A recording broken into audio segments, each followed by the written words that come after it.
शहबाज शरीफ की जमानत का फैसला रेफरी जज करेगा। लाहौर हाई कोर्ट के 2 रुकनी बेंच का तहरीरी फैसला जारी। दोनों जजिस ने अलहदा नोट जारी किया।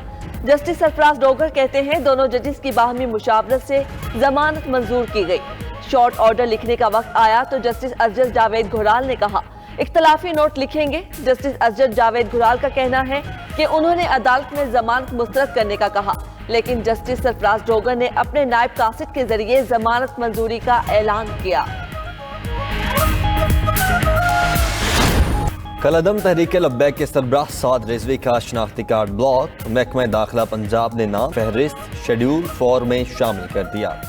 साद रिजवी को पासपोर्ट थाने में जमा करवाना और अंदरून मुल्क नकलो हरकत से पेशगी मुतला करना होगा। बैंक अकाउंट इस्तेमाल कर सकेंगे ना जायदाद की खरीद और फरोख्त। नेक्टा ने भी तहरीक लब्बैक का नाम कलअदम जमातों की फहरिस्त में शामिल कर लिया।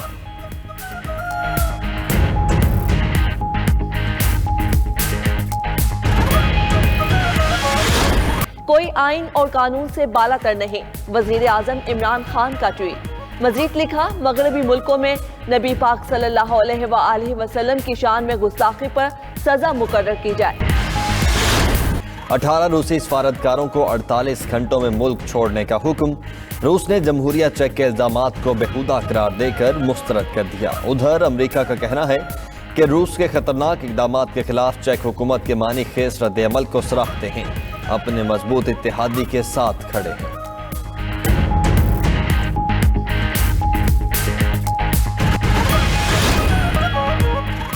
अरकान आखिरी बार इंसाफ मांग रहे हैं, ना मिला तो फैसला करने पर मजबूर होंगे। राजा रियाज ने इमरान खान को खबरदार कर दिया। तरीन ने कहा 8 से 10 साल पुराने मामलात पर फर्जी कहानी बनाकर मुकदमे किए गए। तरीन की अदालत पेशी पर 26 अरकान साथ आए। घर पर 30 अरकान इजलास में शरीक हुए। तरीन ने 21 अप्रैल को फिर इजलास बुला लिया। मजीद अरकान की आमद मुतवक्के।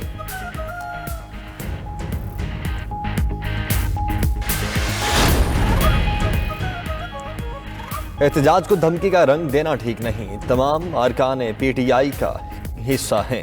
इसाक अकवानी की प्रोग्राम 92/8 में गुफ्तगू। कहा जहांगीर तरीन के खिलाफ गलत मुकदमे दर्ज किए गए। FIA अफसरान ने दफ्तर में आकर बदतमीजी की, कंप्यूटर और कैमरे तोड़े। तरीन को लगता है ये सब साजिश के तहत हो रहा है। अगर पार्टी को नुकसान होगा तो पार्टी सरबराह भी मुतासिर होता है। अफसरान है उनके साथ तकरीबन वही जुबान इस्तेमाल की जो इस एक्सट्रीमिस्ट ग्रुप ने इस्तेमाल की थी। ये जुबान जो राना सनाउल्लाह ने कल इस्तेमाल की, ये इससे पहले अल्ताफ हुसैन ने इस्तेमाल की थी। इसके बाद ये जो मजहबी तंजीम है इन्होंने इस्तेमाल की थी। हमने ये फैसला किया है कि राना सनाउल्लाह के खिलाफ इस जो उन्होंने गुफ्तगू की है उसके ऊपर मुतलका कवानीन का पर्चा होगा। सरकारी अफसरों के खिलाफ धमकी आमेज बयान। हुकूमत का राना सना पर मुकदमा करने का ऐलान। फवाद चौधरी का कहना है किसी को इजाजत नहीं अफसरों को धमकी दे या ब्लैकमेल करे। उस्मान गुलजार ने कहा सरकारी अफसरों को धमकियां नाकाबिले बर्दाश्त हैं। राना सना कहते हैं फवाद चौधरी बिस्मिल्लाह करें, खुद मुद्दई बने। इंतिबा और धमकी में फर्क होता है। उन्होंने जो कहा वो याद है।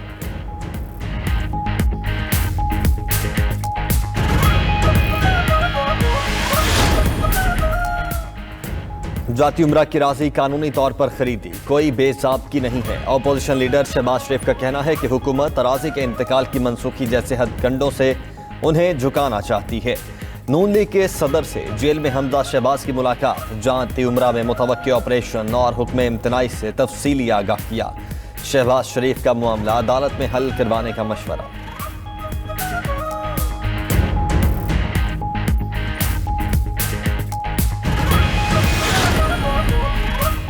सुप्रीम कोर्ट ने वफाकी वजीर फवाद चौधरी के खिलाफ तौहीन अदालत की दरख्वास्त समाअत के लिए मुकर्रर कर दी। जस्टिस काजी फाइज ईसा की अहलिया सरीना ईसा ने फवाद चौधरी के खिलाफ तौहीन अदालत की दरख्वास्त दायर की थी। 19 अप्रैल को जस्टिस फाइज केस के साथ ही फवाद चौधरी के खिलाफ दरख्वास्त की समाअत होगी।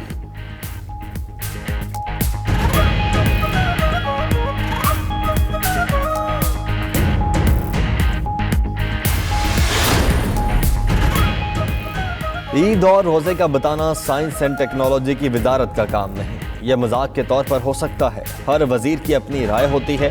वज़ीर science and technology Shibli Faraz की नाम दिए बगैर अपने पेशरो फवाद चौधरी पर तनकीद। मजीद कहा, पीटीआई अरकान की पहली हमदर्दी इमरान खान से है। जहांगीर तरीन से जाती दुश्मनी नहीं, किसी से समझौता नहीं होना चाहिए। राना असना पर मुकदमा होना चाहिए।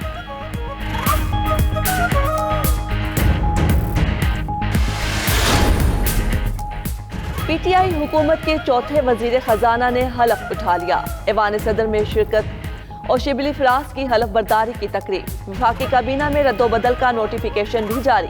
शौकत तरीन खजाना और रेवेन्यू, शिबली फराज साइंस और टेक्नोलॉजी, उमर अयूब इक्तिसादी उमूर के वजीर मुकर्रर, तवानाई का कलमदान अहमद अजहर, सनतो पैदावार का खुसरो बख्तियार, इत्तलात और नशरियात का फवाद चौधरी के सुपुर्द।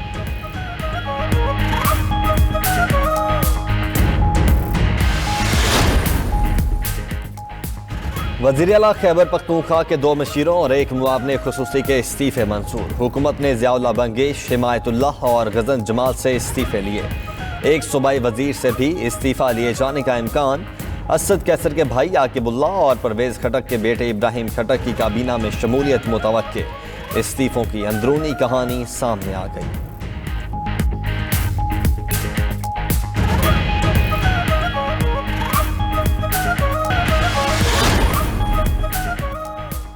वज़ीर खारजा शाह महमूद की पाकिस्तान बिजनेस काउंसिल दुबई की जानिब से दिए गए इफ्तार डिनर में शिरकत। शाह महमूद दौरे में इमाराती अहम मनसब से के अलावा दीगर से भी मुलाकातें करेंगे। मुख्तलिफ शोबों में ताउन के फ़रोग़ समेत बाहमी दिलचस्पी के उमूर पर बात होगी। वज़ीर खारजा मुकामी और बैनुल अक़वामी मीडिया नुमाइंदगान से गुफ्तगू भी करेंगे।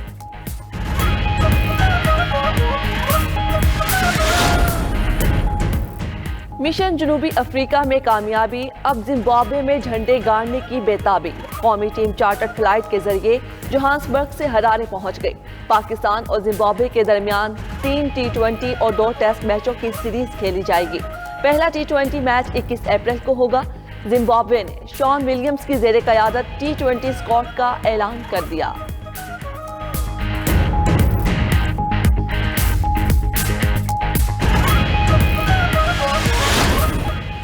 जावेद मियांदाद के शारजा में तारीखी छक्के को 35 साल बीत गए। लेजेंड बल्लेबाज का भारत के खिलाफ छक्का और फतेह शायकीन आज तक नहीं भूले। 18 अप्रैल 1986 को एशिया कप के फाइनल में पाकिस्तान ने भारत को शिकस्त दी। चेतन शर्मा की आखिरी गेंद पर 4 रन दरकार थे। मियांदाद ने छक्का लगा दिया।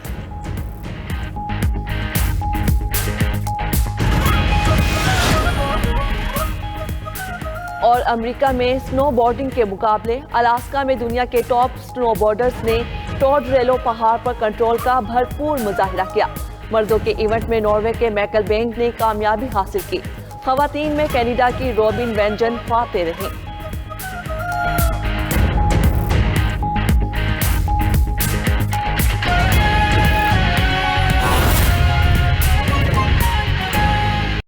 पीपल्स पार्टी ने ज़िमनी इलेक्शन में पीटीआई की एक और इत्तेहादी जमात की हिमायत हासिल कर ली।